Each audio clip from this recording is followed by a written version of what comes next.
হরে কৃষ্ণা, কেমন আছেন? আশা করি সকলে ভালো আছেন, সুস্থ আছেন। আপনাদের কাছে নতুন ভিডিও নিয়ে হাজির হয়েছি। এই ভিডিওটি টাইটেল আর থাম্বনেল দেখে আপনারা হয়তো বুঝতেই পেরেছেন ভিডিওটা কিসের জন্য হতে চলেছে। আর আপনারা যদি আমার চ্যানেলের নতুন বন্ধু হয়ে থাকেন তাহলে অবশ্যই চ্যানেলটিকে সাবস্ক্রাইব করে পাশে থাকা বেল আইকনটি প্রেস করবেন নিত্য নতুন ভিডিও নোটিফিকেশন পাওয়ার জন্য। যদি আমার চ্যানেলের ভিডিও আপনাদের ভালো লেগে থাকে তো তাহলে বেশি দেরি না করে ভিডিওটা কিন্তু মূল পর্বে যাওয়া যাক। বৈশাখ মাসের শুক্লপক্ষের তিথি হলো বৈশাখী পূর্ণিমা অথবা বুদ্ধ পূর্ণিমা। পঞ্জিকার মতে 2025 বুদ্ধ পূর্ণিমা বা বৈশাখী পূর্ণিমা কখন পড়েছে সেটাই জানাবো। পঞ্জিকা মতে বুদ্ধ পূর্ণিমা কখন শুরু হচ্ছে, কখন শেষ হচ্ছে। এবার জেনে নেব বুদ্ধ পূর্ণিমার ব্রত উপবাসের সময়সূচি। এবার জেনে নেব গঙ্গা স্নানের শুভ সময় কখন থাকছে। এই দিনে সত্যনারায়ণের পুজো করার শুভ সময় কখন রয়েছে। বুদ্ধ পূর্ণিমার দিনে কোন কাজগুলো করা উচিত, কোন কাজগুলো করা উচিত নয়, এই সমস্ত কিছু বলবো এই ভিডিওতে। আপনাদেরকে জানতে হলে ভিডিওটা শেষ পর্যন্ত আপনাদেরকে দেখতে হবে। তাহলে চলুন বন্ধুরা, ভিডিওটা শুরু করা যাক।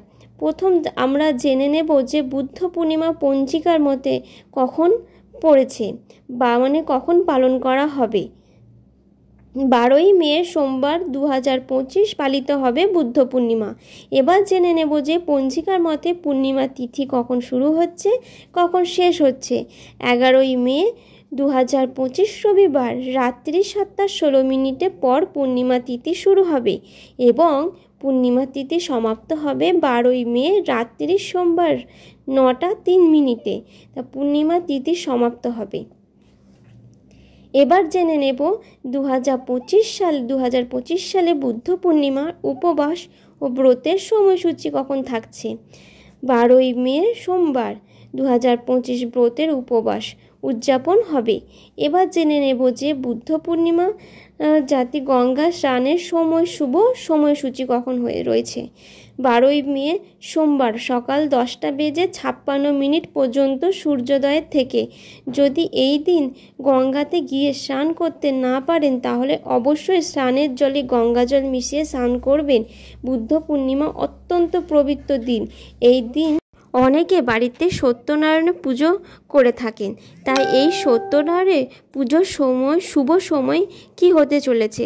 2025 12ই মে সোমবার সন্ধ্যে 6:24 থেকে শুরু করে রাত্রি 7:45 পর্যন্ত সত্যনারায়ণের পুজো করার শুভ সুযোগ রয়েছে। তাই বুদ্ধ পূর্ণিমা অত্যন্ত পবিত্র দিন।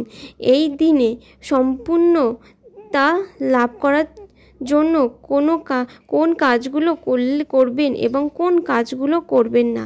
এই দিন অবশ্যই ভোরবেলায় ঘুম থেকে উঠে রাত্রি বাসি বস্ত্র ও বিছানা পরিত্যাগ করুন এবং শুচি ও শুদ্ধ হয়ে সবার প্রথমে ইষ্ট দেবতার নামে জপ করবেন। আর এই দিন অবশ্যই নিরামিষ আহার করবেন। এই দিন কোনোভাবে কলহ ও কটু কথা থেকে নিজেকে দূরে রাখবেন। কাউকে কোনোভাবে আঘাত দিয়ে কথা বলবেন না। এছাড়াও এই দিন নখ চুল দাড়ি এইসব কাটবেন না। এই দিন অবশ্যই দান করুন।